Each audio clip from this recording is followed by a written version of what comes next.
ngërëm ñeel na leen yéen ñi safoo site internet bi di Talibé Sonko TV li gën a fës ci bopp xabaar yi dañ koy door rek kat yi nga xamante ne kii di Youssou Ndour daal dina koy yëkkati moom naka la mu dal di xam ne na daal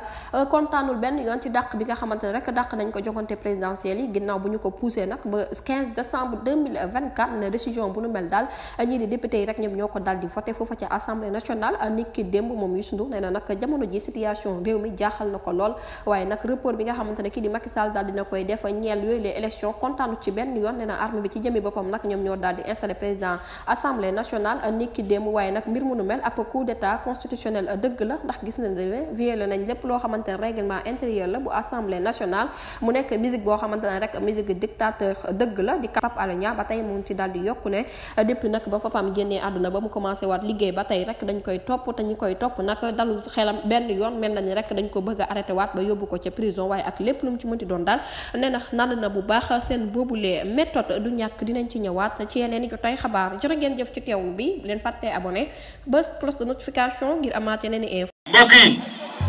on s'est beaucoup